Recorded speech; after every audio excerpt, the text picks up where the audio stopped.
జీవన్ రెడ్డి బాటలో కొండా సురేఖ. అదేంటి Konda Surekha already BRS party నుంచి వచ్చింది కదా, మళ్ళా వాళ్ళ కూతురికి సీటు ఇవ్వనందుకు మళ్ళా బీఆర్ఎస్లోకి పోతుందా? ఈ డౌట్ మీకు రావచ్చు.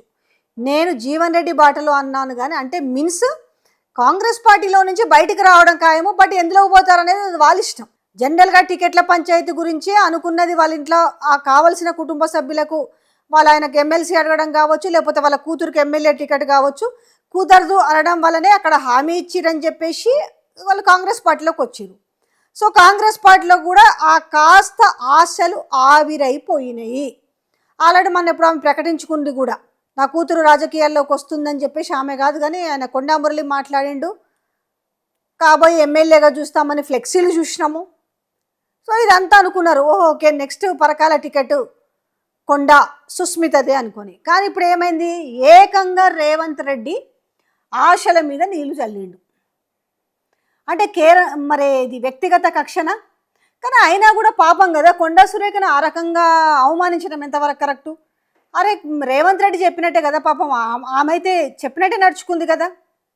బీఆర్ఎస్ వర్కింగ్ ప్రెసిడెంట్ మీద కేటీఆర్ మీద వ్యక్తిత్వహనం చేసి ఆయన మీద బురద బట్టగాల్చి మీదే అని చెప్తే ఆమె వెనక ముందు చూసుకోకుండా, నిజంగా ఆమె మనసులో ఆ దృష్టి లేకపోయి ఉండొచ్చు. కానీ ఏమోలే మన రేవంత్ అన్న చెప్పినాడు కదా, మరే చేద్దామనుకొని చేసిందా?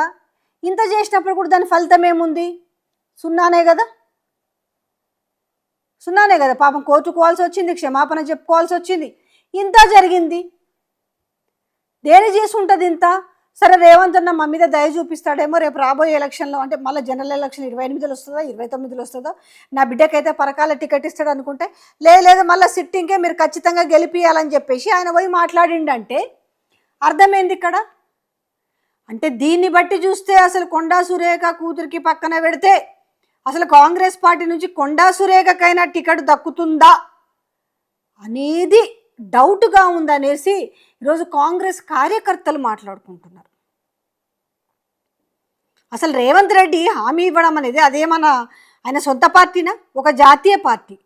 టికెట్లు ఎవరికి ఇచ్చుడు ఎవరికి ఇవ్వడము అని ఇక్కడి నుంచి వడపోత కార్యక్రమాలు మొదలుపెట్టి తర్వాత సర్వేలు చేయించుకొని రేసు గుర్రాలకే టికెట్ ఇస్తామని చెప్పేసి అలంతా కూర్చొని దానికి ఇంటర్వ్యూలు పెట్టి అప్లికేషన్ ఫామ్స్ కట్టి అప్లికేషన్ ఫామ్స్కి అమౌంట్ పెట్టి ఇంత పెద్ద తతంగం ఉంది కదా. ఇప్పుడు రేవంత్ రెడ్డి మరి ఒక మాట, ఎవరన్నా పార్టీని ఎలక్షన్ల వరకు కాపాడుకోవాలని చూసుకుంటారు, కానీ ఇప్పుడే ఇంత గబ్బు గబ్బు లేపుకుంటారంటే అంటే ఇక్కడ కొండా సురేఖకు కూడా రేపు ఈ రకమైన ఇండికేషన్సే కదా. కొండా సురేఖ భవిష్యత్తు కూడా కాంగ్రెస్ పార్టీలో లేదని చెప్పడానికి నిన్న ప్రాక్టికల్గా కనిపించింది కదా.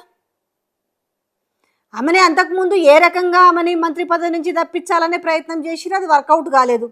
ఇదిగో తప్పిస్తున్నారు, అదిగో తప్పిస్తున్నారు, ఆమె ప్లేస్లో విజయశాంతిని తీసుకొస్తున్నారు, ఆమె ప్లేస్లో ఇంకోని XYZ తీసుకొస్తున్నారు, ఆమెని ఆ రకంగా ప్రచారం చేపించారు.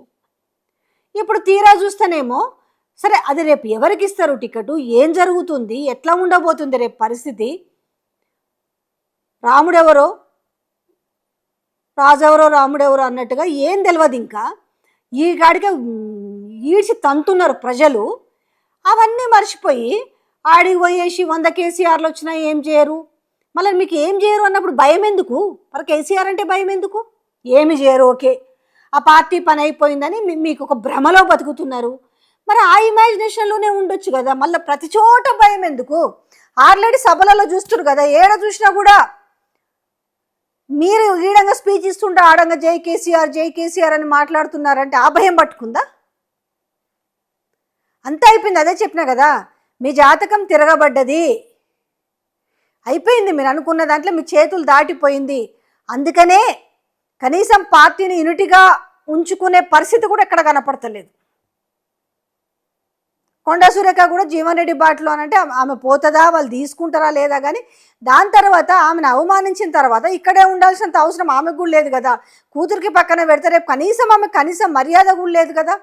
బాజాబ్తా పబ్లిక్ మధ్యలో ఆమె పరువు తీసిరు కదా, మీకు లేదు టికెట్ అని చెప్పారు కదా. సో ఆమె బీజేపీ వైపు పోతుందా ఇంకో వైపు పోతుందా పక్కన పెడితే ఓవరాల్గా కొండా సురేఖను మాత్రం ఇక్కడ ఘోరంగా అవమానించినట్టే. కొండా సురేఖ మాత్రం ఖచ్చితంగా తన దారి తను వెతుక్కుంటుంది. ఆ వెతుక్కునే ముందు మాత్రం ఉట్టిగా తెలిసిపెట్టదు. ఆమె ఒక టెరఫిక్ పర్సనే, ఆమె అంతా అందరు బాగోతాలు బయట పెట్టి అందరిని ఉతికి ఆరేసే పోతుంది. చెప్తున్నా కదా, చాలా మంది ఉంది లిస్ట్, 1 by 1 కాంగ్రెస్లో జరుగుతున్న అవినీతిని బయట పెట్టడానికి వాళ్ళే చాలు. వాళ్ళే కొట్టుకుంటారు, వాళ్ళే పంపకాల తేడా వస్తాయి, వాళ్ళకే స్కామ్ల తేడా వస్తాయి, వాళ్ళకే స్కీమ్లు తేడా వస్తాయి, వాళ్ళకే సీట్ల తేడాలు వస్తాయి. అన్ని మొత్తానికి అన్ని 1 by 1 చూస్తాం. అసలు సినిమా ముందు ఇంకా ముందు ఉందంటారు కదా.